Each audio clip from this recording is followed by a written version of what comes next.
भयो। अति भएपछि एक दिन केही डराउँदै केही लजाउँदै मेरो छातीभित्र बन्दाकोपी चाहिँ दिनदिनै बढ्दै र पत्र भएर छोपिँदै गएका कुराहरू मामुलाई सुनाएँ। मेरो कुरा सुनेर मामु रहस्यमय तरिकाले हाँस्नुभयो र भन्नुभयो, पहिल्यै भन्नु पर्दैन?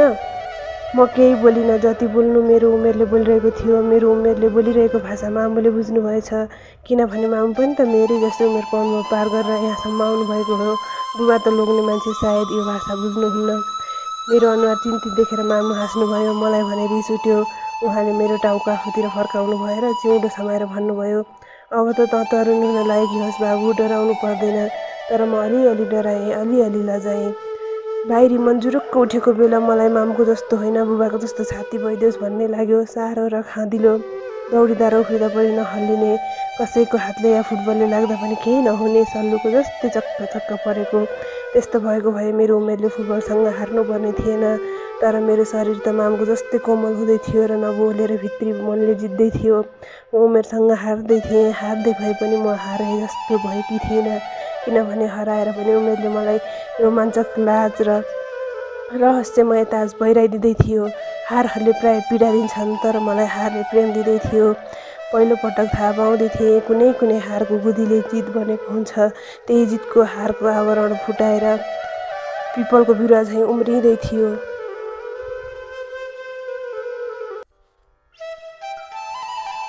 कलियुगका सूर्य।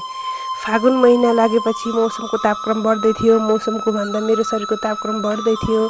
शरीरको भन्दा मेरो उमेरको तापक्रम बढ्दै थियो। किनभने मेरो तल्लो पेटमा उमेरले पहिलो पटक तरल आगो चल्काउँदै थियो।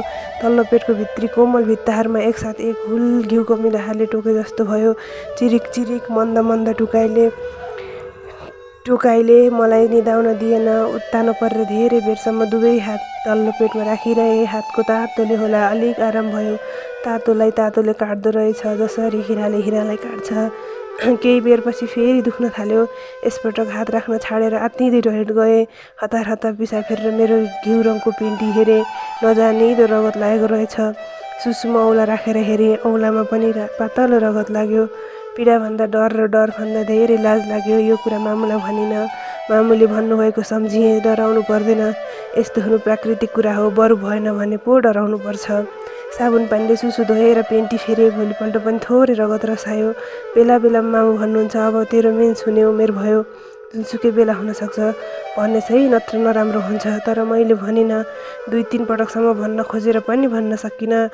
कतै नराम्रो त हुने होइन भनेर धेरै दिनसम्म डराइरहेँ। यो घटनाको झन्डै 1.5 महिनापछि फेरि तल्लो पेट दुख्न थाल्यो। यसपटक घिउको मिलाले